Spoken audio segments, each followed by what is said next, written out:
Wait, what is that? Like that's some sort of dot mate?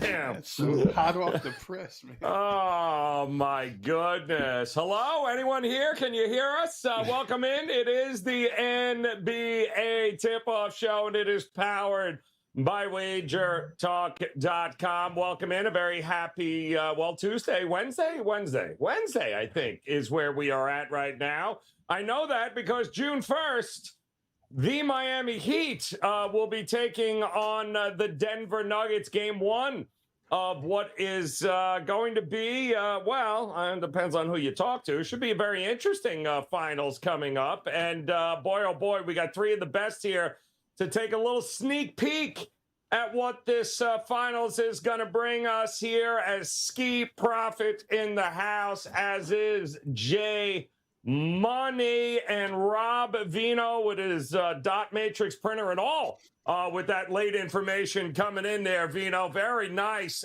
Gentlemen, happy Wednesday to you. Here we are, right? Final series of the year. Can't believe it. Made it through another NBA season. One of these two teams will be crowned a champ, and I'm wondering, Skee, what might you have up and available and ready to roll here at the WagerTalk.com for this series? I do have my best bet up and available. It's a 4% play, and you can see right there my top plays, NBA 3% or higher. I've hit 64 of my last 81, so we'll try to keep that going with the winner tomorrow. All right, trying to get it going here, guys. No reason not to. At this point, man, only two teams left. Jay Money knows all about it. I believe Jay was dancing in the streets of Miami with me a couple of nights ago there. So, Jay, always a pleasure, man. What is going on with you, and how, I don't know. I mean, you tell me. 7-game series there with Boston and Miami. A little anticlimactic game 7, or is it what you thought you might get from them Celtics and Heat? Yeah, everything's going fantastic right now with the NBA Finals. Things couldn't be going better right now, man. So yeah, I'm glad to got a nice matchup for the finals. We got the Heat, got the Nuggets. I just moved to Denver as well, man. So they make their first ever finals. So everything is going well right now. Can't wait to talk some basketball with you guys. Awesome. And yes, Denver, nice. Weather is actually beautiful, man. That's awesome, man. Enjoy. And Rob Vino, what was that late information coming across that printer we heard there, man? Is that is that the late daily double over at Santa Anita? And why has Skee not been involved in that? Well, if it were involving Santa Anita, Skee would be involved in that, because I'm not going to go about it myself. Although I took my shot at Delaware Park last Saturday. So, it's been good, Joe. Baseball especially, on a 10-0 run in baseball. But the NBA playoffs have treated us to the positive as well. So look forward to the series. I mean, great job by Miami to close things out. Couple of things in mind here. I don't have anything up and available as of yet. I've been using the last couple of days since they gave it to us to try and go through every last detail of this series. But we'll talk it out with, I don't know how I got the honor of being on with these two guys, man. These are my two favorite guys right here. So I'm sure they'll educate me a little bit on what's going to happen in this series. And way to bring good luck to the Nuggets, Jay. Yes, absolutely, man. That's it. Heads to Denver. Denver in the finals. That's the way it rolls here. And yes, big dog. It was quite an interesting last couple of days, not going to lie there. But, hey, gentlemen, we got a lot of different ways we can approach this series here. A lot of different prop bets, series bets. As you can see, we're down to 2 here in Denver tomorrow night. Miami Heat. The age-old question right off the bat here, guys, right? Rust. What is it here? It seems like it's been a month and a half since we saw Denver last play a game, but it certainly hasn't stopped the market from pricing them as if it won't make a difference if they played a year ago. Skee, right now, as you can see there, 460 right now, 480, 350 for Miami. Consensus seems to be right around that 5-game mark in this series for Denver. So Do you worry about the fact that they haven't played a game in a while? And do you hold it against Miami, or is it you think with the 2 days off, it's just business as usual here for them? The rest versus rust thing, usually I'm all for that. I just don't think it applies too much to the NBA Finals. I mean, this is a team that has never been there, never won, and they're all going to be pumped. This is what they worked their entire life to get to. So I'm sure they're still in the gym every single day, and they're the more healthier team. And I don't think we have to worry about rust if you're looking to back the Nuggets in this one. For Miami, yeah, I think it's a little bit more troubling for them in game one just because of the 7 game series they've come off of. Talking about health, it's a lot of guys banged up on their side. And obviously, Denver is the better team because they're the number 1 seed and they have home court advantage. So it's a big hill to overcome for Miami in the series, big hill for them to overcome in game one. But they've been doing it all playoffs long. I wouldn't be surprised if at the end of it we see Miami winning. So, who do I think has the edge in game one as far as the spot? I think it's absolutely Denver, but I'm not quite sure Denver's going to win the series. So, I'll talk about how I think to play this game a little bit later for best bet, or how to play right now for best bet, but that's my thoughts right now.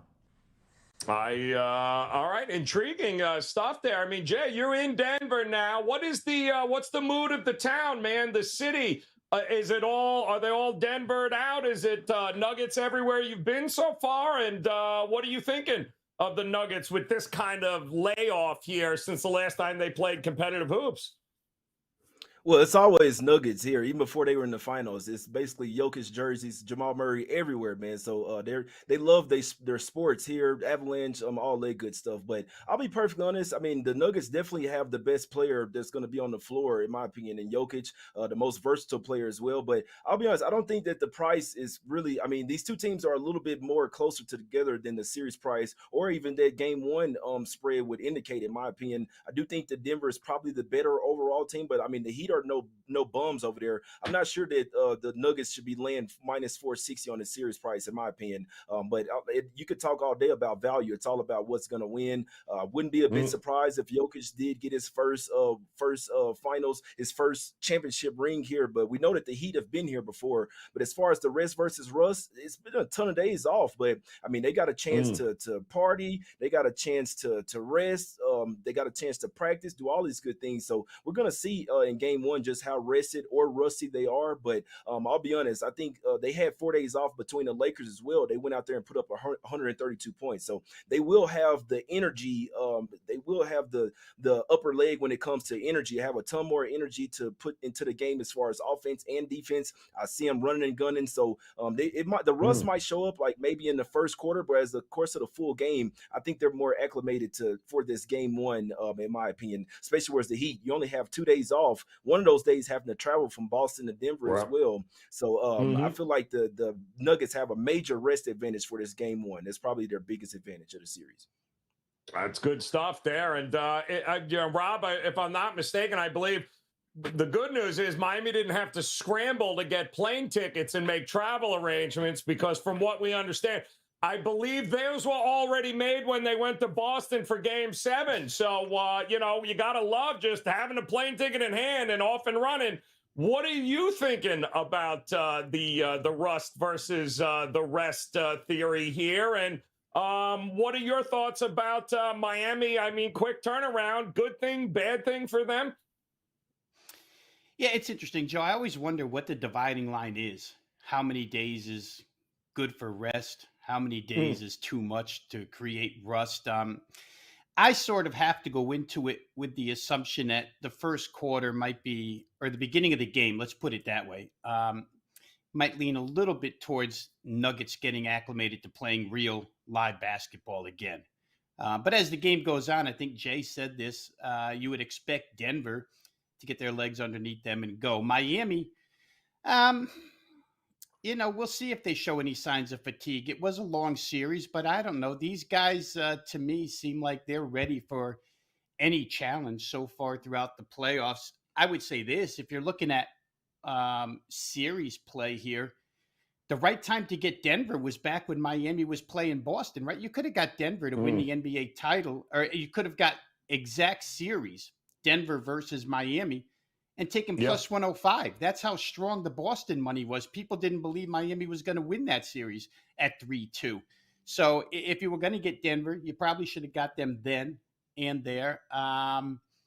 Here, it's an expensive price, but you do have home floor advantage. That being said, Miami's overcome home floor advantage against Milwaukee and Boston. So, why not Denver as well if you want to look from the Miami view? Couple of things that need to be pointed out here. We talked an awful lot on this show, and I know I talked with Jay a little bit and Skee on their shows about the coaching mismatch the prior series. This isn't Joe Mazzulla, right? As much as we like to poke at Michael Malone for often, his inspirational, motivational tactic of at times throwing his team under the bus, he's a good head coach.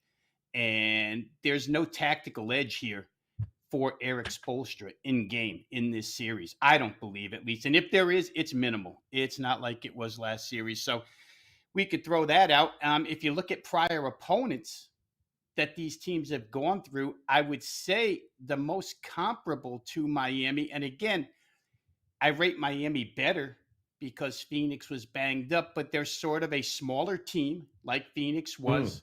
They've been pushing the basketball like Phoenix did. They shoot the three way better than the Lakers did. So for Denver, it's not a Laker type series. It's not a Minnesota type series. It's more towards Phoenix. I would think, although again, I rate Miami better because I think Miami defensively is leaps and bounds better than the Phoenix squad was. On the other side for Miami, again, you've been through Milwaukee, you've been through Boston. Now you get Denver. I don't know that, there's if I was going to rate strength of schedule, guys, and the fact that Miami's been on the road to do all of this, then you have to give strength of schedule edge so far to the Heat. I think Denver's the better team again. I don't know how, and a lot of analysts are, trying to make cases for how to handle Jokic. I don't think you handle Jokic. End of story. I mean, Bam Adebayo is not going to handle Jokic. It's just, and then when you take the two trees next to him, Aaron Gordon and Michael Porter Jr., who I think rattled off 3 double-doubles in 4 games against the Lakers. He was a rebounding machine. It's difficult for Miami from a size perspective.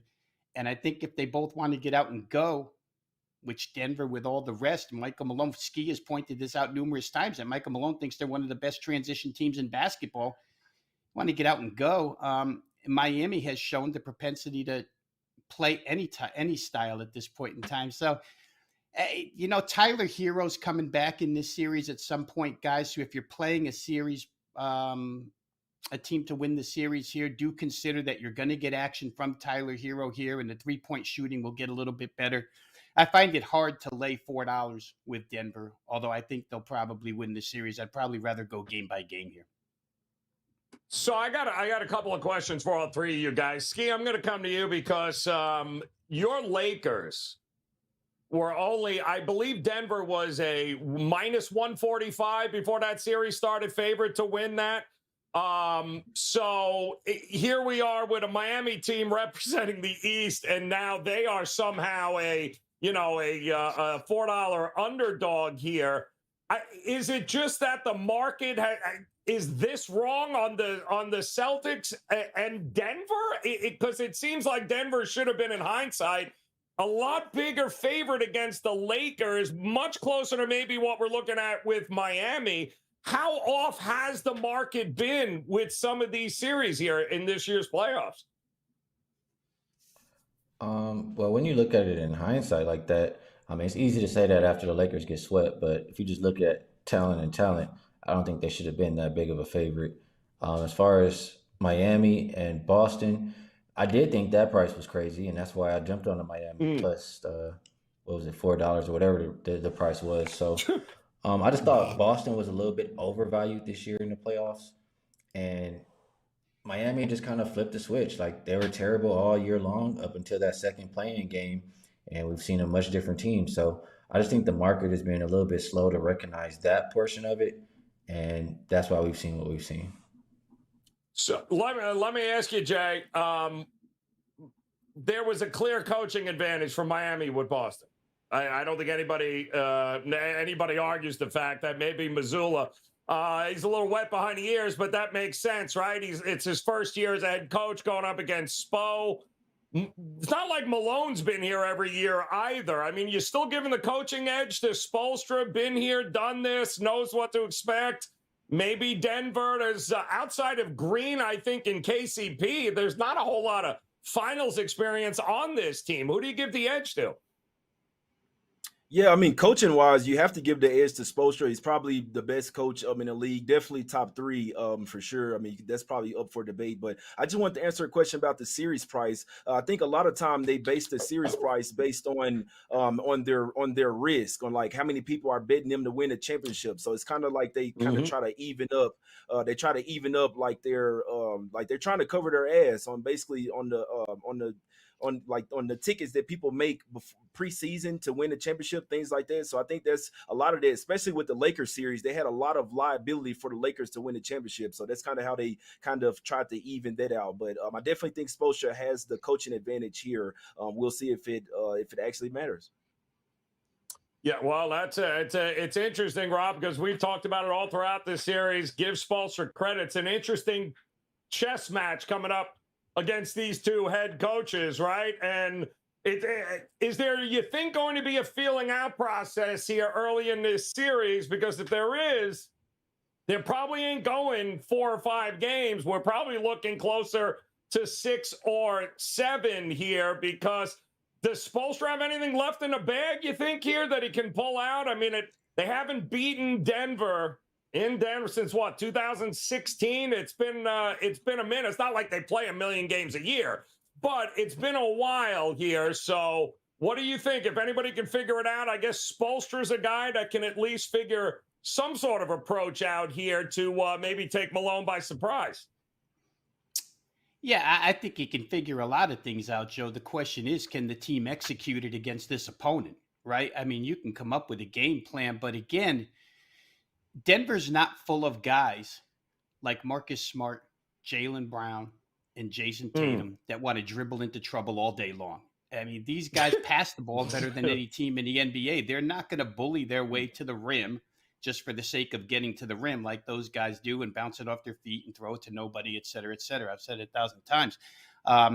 And Miami's the smaller team. What Miami's done great so far is a team that couldn't shoot the three in the regular season has shot the three very, very well throughout the playoffs. Denver happens to be a pretty good three-point defensive team, but Denver can match them with firepower, right? I mean, Jamal Murray has taken games over, and his perimeter shooting has become what it was prior to injury. Michael Porter Jr. shoots from distance. KCP was one of the best three-point shooters. So all these things that Miami's done great seem to be negated by this particular team, which go through their opponents. They've beaten any style. I mean, LA tried to do it with size and defense. That didn't work. Right. I think this team has to do it with push.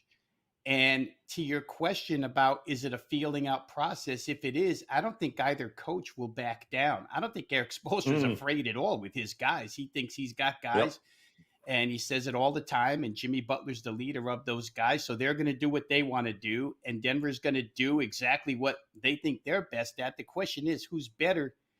Game 1, is Denver 9 points better?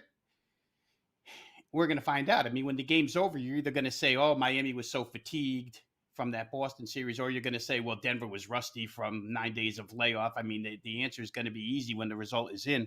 Question is figuring it out from the beginning. I personally, Joe, think that there's going to be a lot of pace here. Denver loves to run teams in altitude. We saw it against LA. And I don't think Miami has a choice. I really don't think Miami can play half-court setup offense against this particular size team and team with defenders like Denver has. They don't always play good defense. When they have to show it, they show it. Yep. Well, it's a lot of different ways to approach it from a betting perspective, right? Correlate the winner with the MVP. It's always been something we've looked at. Skee, looks like everyone's just handing Jokic if Denver wins the MVP trophy, which is And I'm not necessarily sure it's as given a fact as everyone seems to think it is, though, because I do think there's a few other guys in Denver that are going to have to play huge roles if they're going to win here. So maybe not just hand it to Jokic, but give us a way you're looking at this. You mentioned you're not necessarily sold that they should engrave Denver's name on the trophy just yet. So what are you thinking about here? How are you approaching betting this final? Well, I'll let you know right now. I am not going to be betting anybody to win MVP, but I'll give you my opinion. If the Heat win, I think it's obviously going to Jimmy Butler because he didn't deserve to win the Eastern Conference MVP, and they still gave it to him. So he's going to win it if the Heat win. And on the Nuggets side, I think you have to say the same thing. Just because, I mean, it could be Jamal Murray. He could definitely go off and deserve to win, and they could give it to him. But after Jokic winning back-to-back MVPs, probably deserving it this year and not winning it because everybody says, what has he done? He hasn't won anything. And here he is in the final. It'll be so fitting for him to win finals MVP. So I think if the Nuggets win, Jokic wins MVP. I like that. And how about you, Jay? Are you all of that correlated? Does Jokic win is he the highest scorer in this series when it's all said and done? Is there maybe a dark horse that might be dropping way more threes than we think in this series that could end up winning an award or two or cashing a ticket on a prop or two in this series? Yeah, I don't like the dark horses because, I mean, they're just never really going to give them the respect. I still think Caleb Martin should have got the Eastern Conference MVP over there, not Jimmy Butler. It's kind of what Skee was alluding to. But if I had to bet one, which I'm not, it would be Jamal Murray plus the 1,200. Like I say, Jokic won Western Conference MVP. So I do feel like I would go with some value. I'm not taking some minus 340. I could only look towards Jamal Murray plus 1,200. Yeah, no, I'm with you there. I thought for sure he was going to get it in that one, but I guess a triple-double carries a lot of weight, Rob Vino. How about it in the prop betting market before we get to a series winner here from you guys? Talk to me, Vino. Would it be Jokic? I saw another interesting one, too. I'm seeing Michael Porter to have the most three-pointers made in a series in which there is going to be a boatload of threes made here, or at least attempted. Somebody's going to make a few of them. Could that be a place to look here in the prop market there as far as who makes the most threes in this tournament? I mean, you obviously could because he's going to have a size advantage. He can shoot over anybody that they're going to put on him. If they decide that they want to run two or three guys at Jokic, that would leave Michael Porter Jr., among others, open to shoot threes. So from a strategic standpoint, I think, if he's on, you could certainly see MPJ sinking a lot of threes. He doesn't take the amount of shots. The opportunities aren't going to be there the way that they are for Jamal Murray or maybe the way KCP shoots threes. He doesn't shoot a lot of shots, but the majority of his are threes, and he is a high percentage guy. So, you could go off the board with with those two guys if you were looking to take a flyer on somebody. I think that, where Jokic is concerned, at MVP, if you're Eric Spoelstra, you probably want to make him a passer, right, Joe? Which just means that he's going to have a lot of assists. So maybe you're looking at Jokic assists in this thing.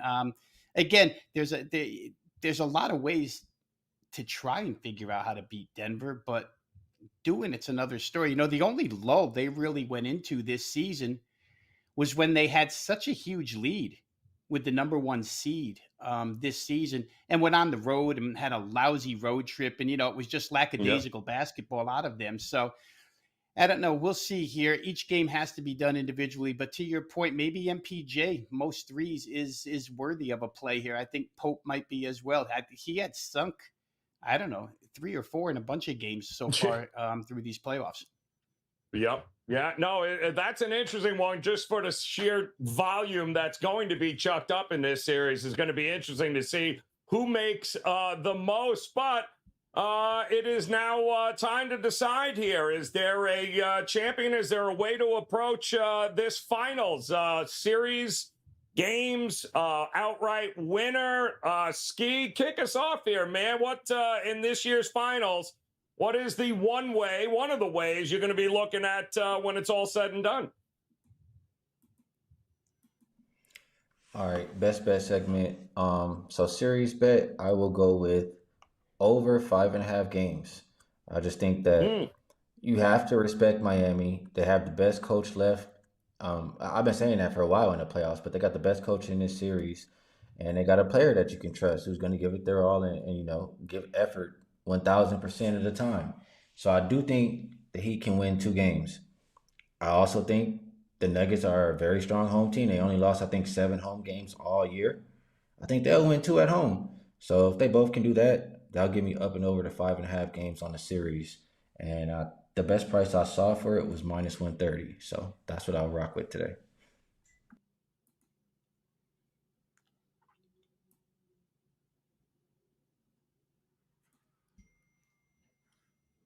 Yeah, I'll go if y'all want. And we lost Joe. Yeah, go I for think it, I'll Joe's Joe. go. Send it to frozen. Jay. Hey, put me on there. I'll do that shit. It's my team. Start that clock. Start that clock up. Here we go. All right, yeah. So for my segment, guys, first I want to let you guys know, give out free picks every single day on my YouTube channel. We have our guy Skee, we have Rob on there, Teddy, all the WagerTalk cappers we have over there talking about free picks every single day. Go check us out, NBA Talk with Jay, or you can just type in Jay Money on YouTube. For the show, I'll go with it's basically the same bet as Skee. Well, not necessarily because either team can win, but I will take Heat plus 2.5 games. In order for this to cash, it will need to go at least 6 games as well, unless the Heat win 4-1. But I'll still cash it there. So give me the Heat plus the 2.5 games on the series spread. I saw it on you guys' screen at minus 136. So that's what I'll take for the best bet for the show. Let's cash. All right. Well, getting it done there. I don't know what the hell happened. Froze like a SOB there. All right, Vino, it is your turn here, my man. We're not going to hold you to it, but kind of point us in a direction here that you like the best bet here for the finals coming up. Well, I think just to be in line with what the two guys ahead of me said, the third way to play that is just to go series correct score, Denver 4-2, Denver 4-3. I think if you played them both, if one of those came up as the winner, you would cash, you would lock in a profit. So that's one way to look. I'll look directly at game one just for half a second here, Joe, and say that, I've talked an awful lot the last month, 6 weeks about Miami and the offensive efficiency and the fact that they don't get a lot of respect in the market as an offensive team. But, I haven't played anything yet, but staring at this 105 team total in game one against Denver, who, again, they're not a particularly great defensive team. Just think Miami's undersold one more time here where team total is concerned. So it's a way I'm looking. As I mentioned, I haven't played it yet. I may get there, but Miami over 105 points in game one, which is generally a looser played game. They haven't tightened up yet. It's not 5 or 6. So Miami over 105 team total.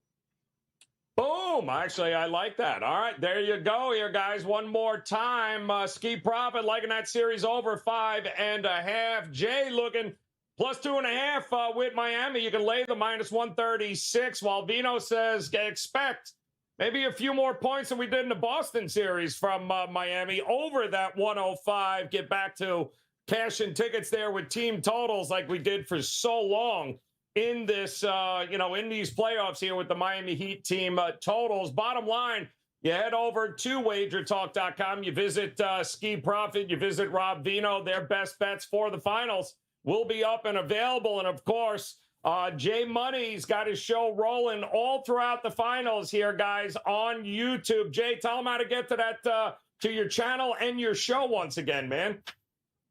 Yeah, you just type in NBA Talk with Jay on YouTube, or you can follow me on Twitter. I always tweet the link out every day. Outstanding stuff. And guys, of course, we'll be back tomorrow there. New crew of guys will really start to dive in, see what the market does, some final movements. Last chance to jump in on maybe some of these prop bets pre-flop here. We've got you covered over the next, I feel like if this thing goes 6 or 7, it's going to be 2 months. But it is going to be a fun finals. Either way, come back and join us on behalf of Skee, Rob, and Jay Money. We appreciate the time, guys. We'll be back again tomorrow. Come back and join us. Until then, good luck with all your plays here tonight, guys. We'll talk again soon.